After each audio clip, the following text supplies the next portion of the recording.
This is Richard Pitino, head men's basketball coach of the New Mexico Lobos. This is episode 63 of the Talking Grammar podcast. Hey, what's up, everybody? It's Jeff Grammer with the Talking Grammar podcast here at the Albuquerque Journal.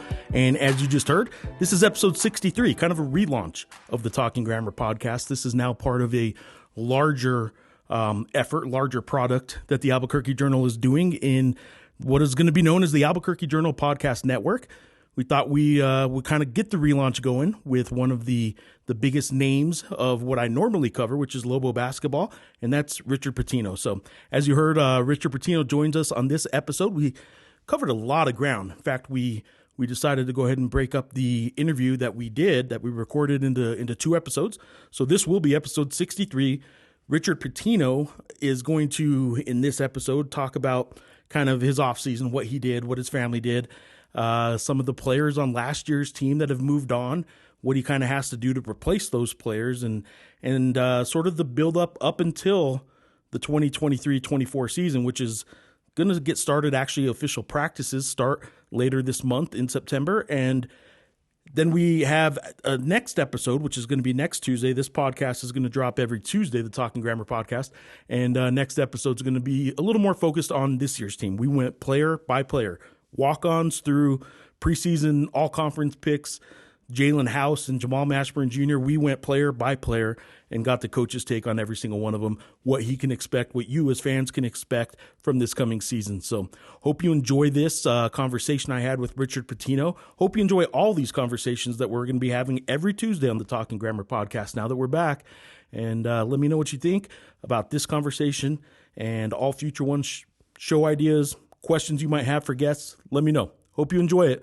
And for now, enjoy this conversation with Richard Pitino. The best selection of used cars is at GarciaCars.com. All right, Coach Pitino, thank you for joining me here on the Talking Grammar podcast and for coming down to the Albuquerque Journal and taking a look at our new studio here. What do you think? I tell you what, it was pretty cool. Got the tour, got to see some of the archives, and it's a beautiful campus, and I know you guys are doing some new things to it, so it's fun to see.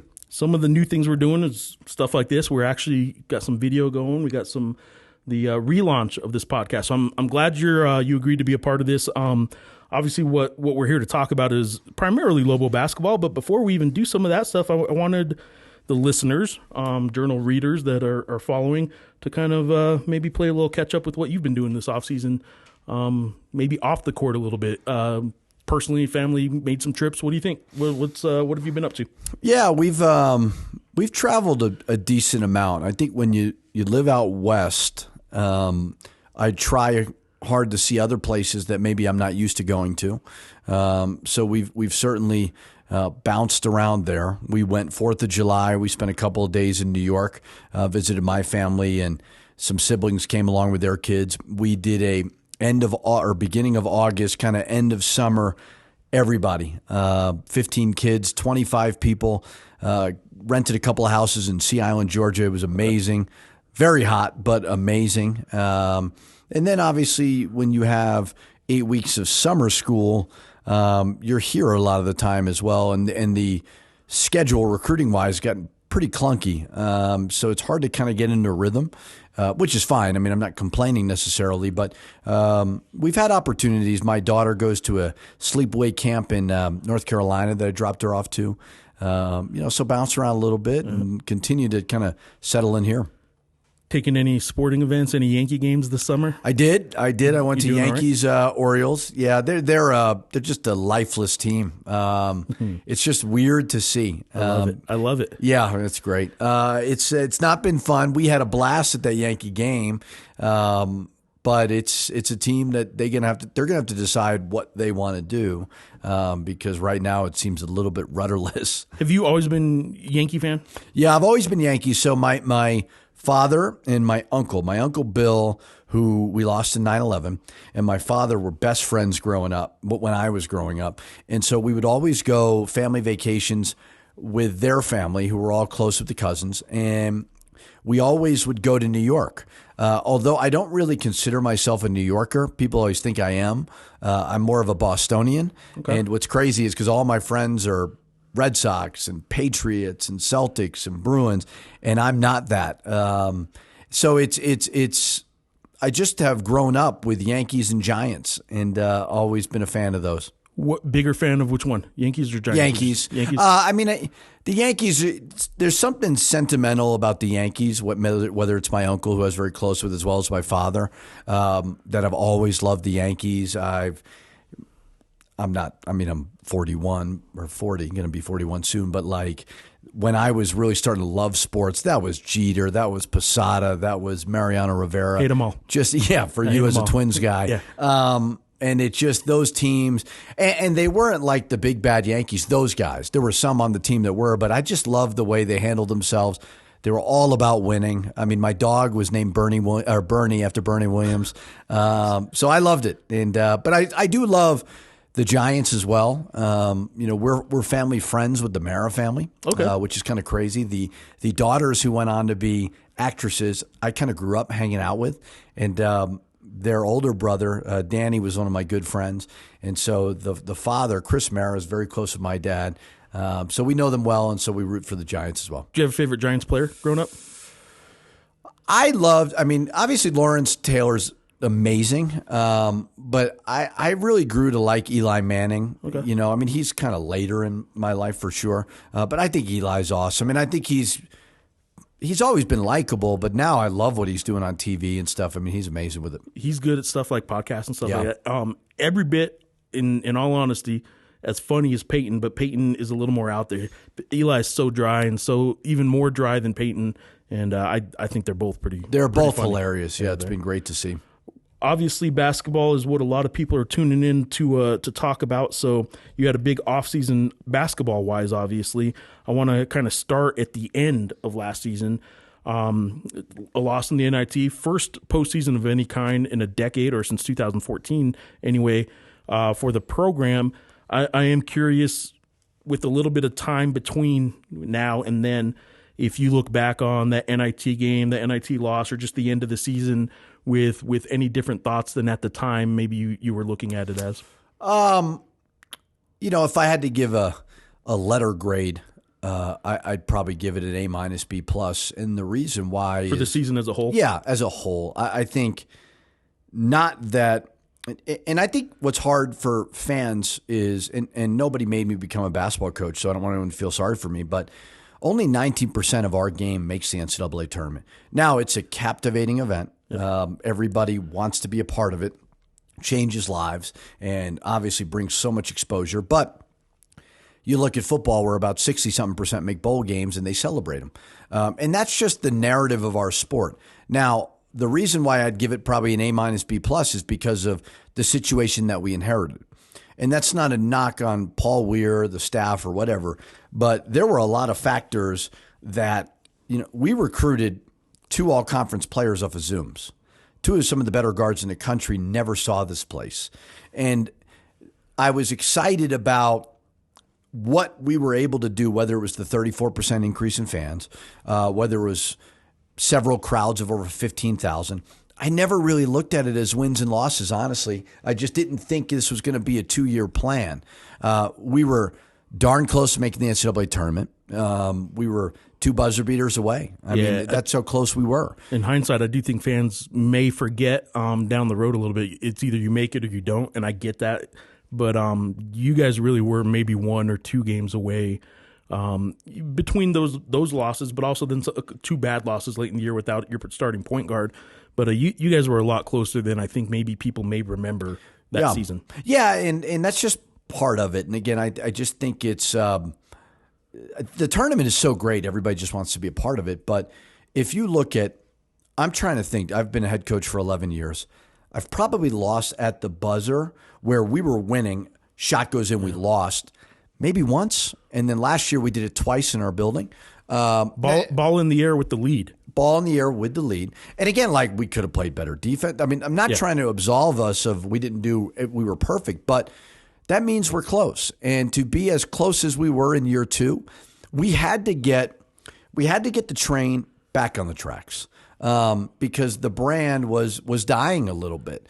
And I feel like the brand is back. I feel like now it's not going to be easy. I mean, our conference is brutal, and certainly our schedule that hopefully we'll ever finish will be challenging as well. But I feel like now we can go kind of coach the team a little bit. But I thought just getting the fans back, the enthusiasm back locally as well as nationally was huge for the development of our program. Some context on the rebuild that has gone on here. Obviously, 2020-21 season, Paul Weir's last year, that was the COVID year in the state of New Mexico. The team had to play every game outside of the state, as a lot of people know. Maybe some new listeners that maybe have followed you to Lobo basketball aren't as aware of that. That was a 6-win team, but only 4 of those wins were against Division I opponents. I mean, even 2 of those 6 wins were against teams that would have been bye games or exhibitions in most years. You guys go 13-19 in your first season.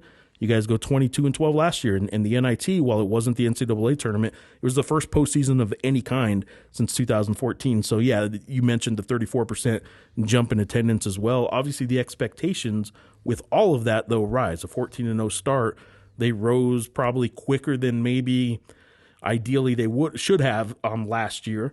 But at the same time, you guys did go 14-0, and this is a place that you say you came to because the fans care. And when the fans care, the expectations rise, which is sort of where we're at going into year 3 now.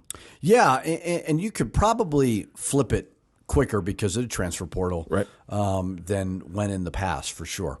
And I think a lot of coaches are wrestling with what to do there because the coaches that are building with freshmen, it's not working. I'm sorry. I wish it was, but it's not working. So as I said before, like when I moved here, we had 2 months where we couldn't go recruiting. We weren't so we added 8 players off of Zooms. I've talked about it before.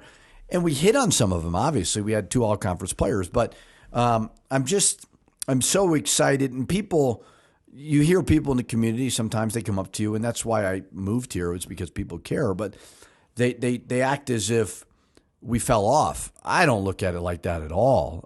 To start 14-0, to be the last team out of 360-something teams to be undefeated that's a major feather in the cap of a team that's rebuilding. The quick turn that some fans sometimes do of something so good that hasn't been done here, wasn't done anywhere else in the country, obviously through 14 games, but the quick way to turn that into a negative somehow is a really weird thing that fan bases do. Sometimes your own fan base, but obviously rival fans like to eat that up too. And if you go 14-0 and then you lose a couple games, it must be because something's wrong, as opposed to you guys just really played good for 14 games. Yeah, I mean, we were able to beat an Iona team who was terrific. We were able to beat a St. Mary's team on the road, which is really, really good. We had a lot of home games, right? Yep. But, it's not easy to win. I thought we played some sneaky, tough games on that schedule. So I don't know. For me, I don't necessarily worry about what fans think. I love the fact that fans care, because if they don't care, you have more problems than fans caring and being mad about something. But it's just important for the people internally to know what the situation is and where we're going. And we're obviously very, very confident about the direction of this thing. Well, the direction of this thing brings us to the immediate, which is this coming season and the schedule. You kind of already referenced it. I'd be remiss if I didn't ask, are you guys going to have a schedule this year? You think you'll ever release it? I think every other team in the country's released it. That's not entirely true, but a lot of them have released their schedule yet. What's the challenge? What's the holdup? How hard is it to make a schedule for UNM basketball this year as opposed to when you got here just 2 years ago? Yeah, I think a lot of teams in our league are dealing with it. I don't know how many teams are done out of the 11. I think more are not than you would think. I think that for us, when I got here, our net was 303. That meant if you beat us, it meant nothing. Yeah, it didn't help your postseason chances. It doesn't help anything, because when you're putting together a schedule, you're trying. It always depends on the team, right? But in my mind, I am thinking about how do I put together a schedule that makes the NCAA tournament. It puts you in position to make the NCAA tournament. Let's say like that. Like last year's schedule was that. We were probably 2 wins, I would say, for making the NCAA tournament. So it wasn't like we didn't have enough opportunities. We did. You then want to have your fan base be engaged with some cool home games. We've struggled to find those. We have called almost everybody to start home and homes. Whether it's that we got some guards back, whether it's that we had a decent year, whether it's that our fans are back, I don't really know what the specific reason is. But I can promise Lobo fans that I want them engaged November and December, because a lot of college basketball is not. And I just look at that. I own a crowd.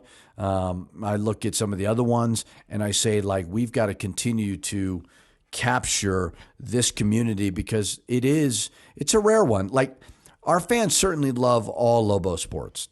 Football's coming up. I think they love the Lobos, but we're a place where the community really loves college basketball. So I don't want to wait until conference play.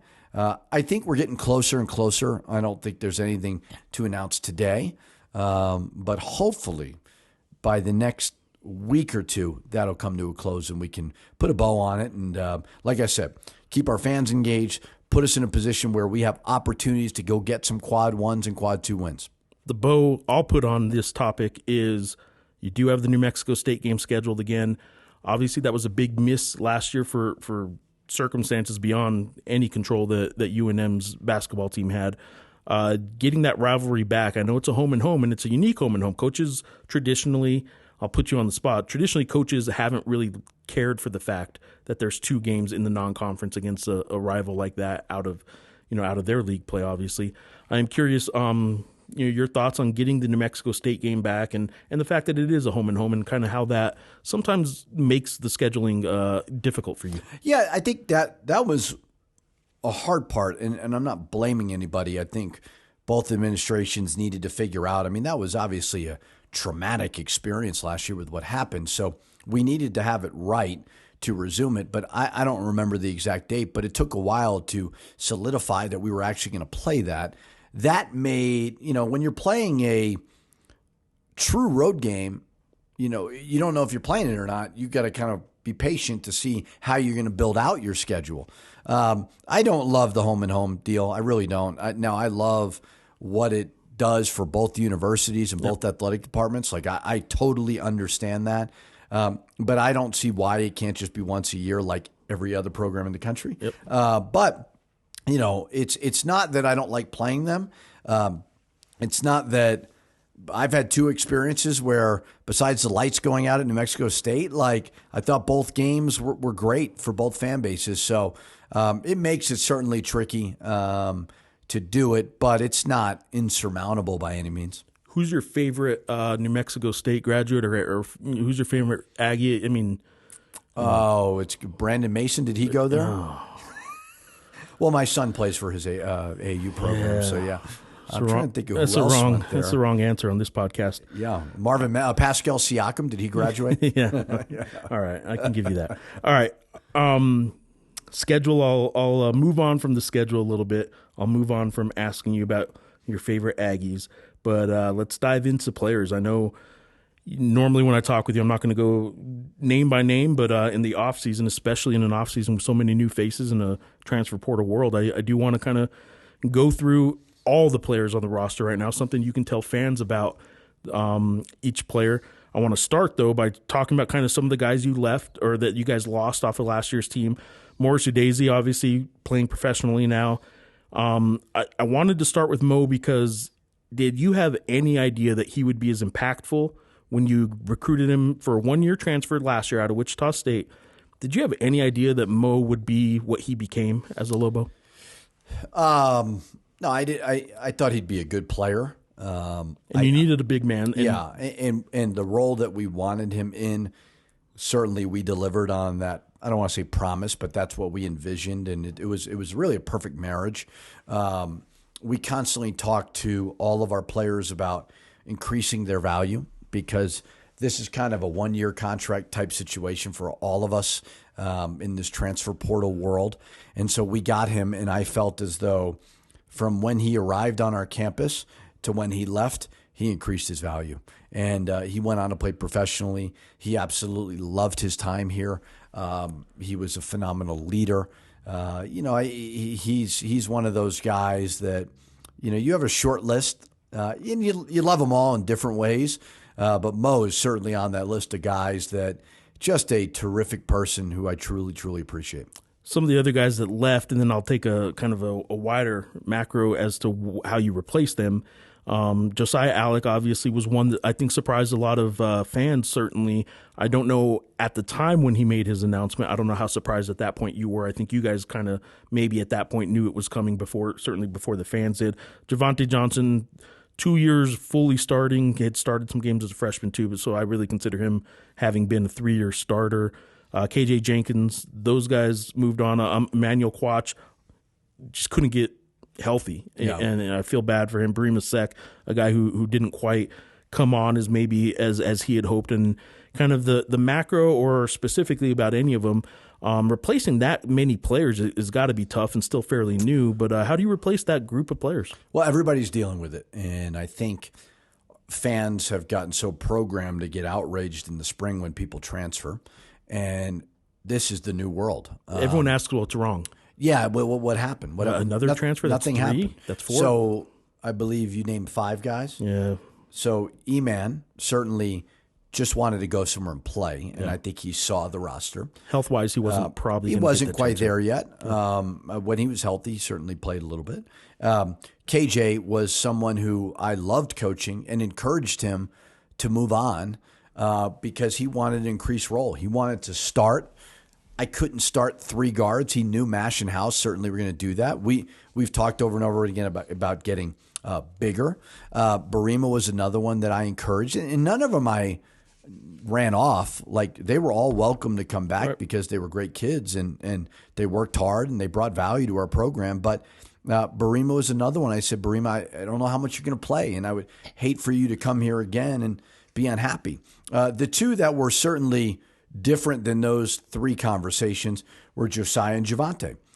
I didn't agree with their decision. Now, both would have been playing. Starting, you don't know, but you don't know about that. But they both wanted something different, and this has become more prevalent now than ever. They wanted more offense. They wanted more shots, and I think they saw 2 high volume guys in Mash and House, and they just didn't know how it would be a little bit different. I wasn't bitter towards them. I look at Josiah. Josiah goes from, and you talk again about, did you increase your value? Josiah comes here and has a really good year, really good experience, helped us go to an NIT, did a lot of amazing things, worked his butt off, was a great kid, just wanted a little more somewhere else, and he goes to the Big Ten. Javonte, I think, wanted a different role. So none of it was contentious. None of it was, I think this is going to become more and more the way of the world. Sure. What I think people need to understand, it's just like a coach leaving. It's the same thing. Everyone gets mad. Now, the difference is when a transfer leaves, they normally get mad at the coach. They don't normally get mad at the players. But if I were to leave, they'd be mad at me for a couple days. Once they hire the new coach, they move on from me. That's the reality of this thing. And there's so many good players that are in this portal that you can't panic anymore and you can't freak out. I really do truly wish them all the best. I talk to all of them all the time still. And, like Bareem and I were texting the other day, KJ. So I'm rooting for them all. And we've replaced them with some really good players as well. I'm going to talk about some of those new players here in just a second. As far as the ones going out the door, though, I'm curious if you have to evolve with the sport. You don't get to pick transfer portal rules or not. Like, it is the new norm.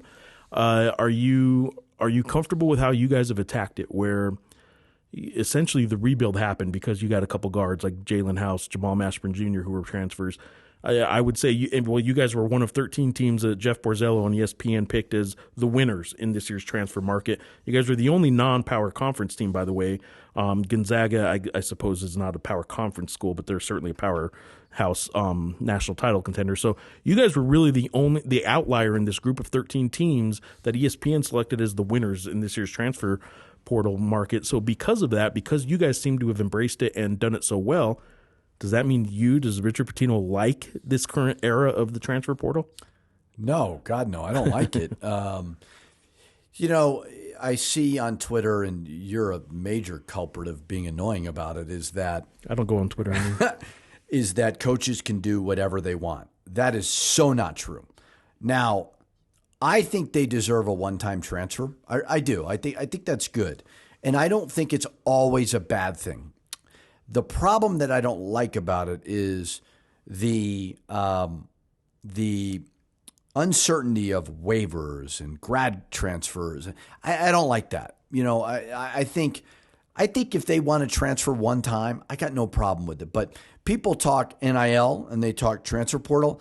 I think the portal has way more rocked our profession than maybe NIL. I'm old school. There's been plenty of moves I've had where I hated it at first. Not here. I love it here. It's the greatest place ever. But there's times where I remember when I went to Florida, University of Florida, man, that first year was hard. And I had just left Louisville. We had gone to 2 Elite Eights. I mean, I'm with my family, friends, loved it. And I go to Florida and I don't know anybody. And man, it was hard. And if I wasn't more patient, maybe I would have left. And I stuck it out, and it was the greatest decision I ever made. Year 2, I gained more confidence. Coach Donovan helped me get the Minnesota job. Coach Donovan helped me get the Florida job. That relationship has changed my life. So it's not that I don't think, like if a coach gets fired, they should be able to go. If there's circumstances, I understand it. So I like the one-time transfer. I just don't like the other layers of all these waivers and all these other. It's just become so complex where I do think they are in their formative years of their lives. There is something to be said for sticking it out, but there's also times where it is better for them to go. So adapt or die. I was watching Moneyball last night. I love that movie, and I'm watching with Jill, and Billy Beane says that, and I agree with that. So I just think there's so much instability. I don't want to say it's necessarily that I hate the transfer portal. It just, I think it's driving everybody mad because nobody knows where this is going. I know you said the one-time transfer. I don't want to put words in your mouth. Graduate transfer, though, is still okay, too, with you? Yeah, they're in a degree? The hard part is none of these guys are doing it because of school. They're not. And I know that coaches are always labeled the bad guys, and we make all the money, and we're using these kids. I think the majority of college coaches really loved when players graduated. You saw them mature and get older and grow, and it was about going to class, and it's not about that anymore. So, I mean, like, I benefited from it. Yeah. Morris Udeze was one of the best grad transfers in the country. House and Mash, some of the best transfers in the country. So, and the difference is when I first got into this profession, when you transferred, there was red flags. What's wrong with him? Is he selfish? Right. Is he a bad kid? Does he have off-the-court issues? Every transfer I've taken here has been phenomenal kids. So I just don't love the fact that in 20 years, a lot of these kids they're not going to know where they graduated from and where the not going to know what hat to put on. Yeah, no reunion. I mean, they're all over the place, but kind of the way of the world. I know that 2 players in particular that benefited in my estimation more. If you want to look at why I think transfers can be good, especially even if you've been at a school forever. 2 of them happen to be friends from Houston, Morris Udeze and Jabari Rice. In Jabari Rice's case, he was 4 years at New Mexico State. They had a coaching change. He goes to Texas, and he's now playing with the San Antonio Spurs. Morris Udeze comes to you guys. In both cases, they were able to showcase on a different level and in a different way something that they hadn't done in 4 years at their previous schools, and now they're making a lot more money than they would have had they stayed in their spots. And I think those are 2 good examples of what the graduate transfer and the transfer portal can do. Now, you tweeted or you shared that tweet was just about a week ago, I think, that shows the other side of this. Just because you can transfer doesn't mean you should. And that's the problem. I mean, what was the number? I think it was 48%. Now, who knows if that number is entirely accurate. Right. But the problem is, see, I think for my profession, the 360-something coaches. And then real quick, the long and short of it is about 500 or so players that entered the transfer portal have not been picked up. Just so people listening understand what we're referencing, there's hundreds of players that wanted to transfer and didn't end up at a new school. And I just think we need to tell that story more. And it is not that we all want to hear miserable stories about it not working out, but guys need to understand. When I made the decision to come here, I knew there was going to be pros, but there was going to be cons. And I knew when I took the Minnesota job, there was going to be pros, there was going to be. So I think the problem with the transfer stuff is they all feel like almost always it's, I don't like the situation here, I'm going to go find something better. Yeah. And I'm not sure that's always the case. Sometimes the timing is perfect for it. Jalen House, 2 years at Arizona State, played a little bit off and on. Comes here, he explodes. The situation was perfect for him. So it's not all bad, but I don't think I just think they need to hear all the stories. And I think as we get a bigger sample size, we'll be able to hear it a little bit more. But unfortunately, we're hearing over a lot now about guys that thought they could go elsewhere and it's going to be better, and it's not. But again, I see both sides of it. I'm not saying that I don't see both sides of it. All right, well, look, I hope you guys enjoyed that conversation so far with Richard Pitino. It is a two-parter. We're going to split it up a little bit, so there's more to come. Next Tuesday, and every Tuesday, Talking Grammar Podcast is going to come out. Next Tuesday, we're going to have the rest of the conversation I had with Richard Pitino. And I want, for what we went over so far, it kind of sets up and builds up to what you guys as fans can expect for this coming season. We will go player by player in the next episode on this year's roster, from walk-ons to the stars. So hope you guys enjoy that. Hope you enjoy all these podcasts that we're going to be doing. Talking Grammar Podcast, for those that have been listening for a while, this was episode 63. We are splitting it up into the two parts. So next week will be episode 64. It'll be a continuation of this conversation with Richard Pitino. But every Tuesday, we're going to have these podcasts come out. I want you guys to be a part of it. I want you to reach out to me, give me some story ideas, give me some feedback. You can reach out to me on Twitter. I guess it's known as X now, and that's at Jeff Grammer. And you can also reach out to me with show comments here. You can subscribe, you can rate, you can email me, grammer@abqjournal.com. I do want to hear from you. I want to know what you guys are liking, what you guys are disliking about the show. So give me some feedback. Not only do we have this, we also have a high school football show that's coming out every Wednesday, the Midweek Blitz. Hope you guys are enjoying these extra products that we're starting to bring you from the Albuquerque Journal. The Albuquerque Journal Podcast Network is what we're sort of going to call and brand this kind of new rollout that the Talking Grammar Podcast is sort of going to be at the forefront of. So hope you guys enjoyed that. To give you a little bit more understanding of the Albuquerque Journal's vision about what we're doing and how we're moving forward in this digital age, I'm going to hand it over now to our editor, Patrick Etheridge. Thanks for listening to the Albuquerque Journal Podcast Network. I'm Patrick Etheridge, executive editor of the Albuquerque Journal. Since 1880, the Journal has been New Mexico's most trusted news source and the largest daily newspaper in the state. But we're so much more than that. We're a family-owned news company committed to serving our customers across numerous platforms. Sure, we still have a daily newspaper. We've got a number of active social media accounts and a digital news site that's updated 24/7. Our commitment to Albuquerque and all of New Mexico is to bring the news to you. Our podcast network is one more way that we deliver the news to you every day. Whether you read, hear, or watch, we've got you covered. We hope you'll check back often, as we have a number of exciting new products rolling out in the near future. Until then, thanks again for listening. Have a great day, and remember, read, hear, watch.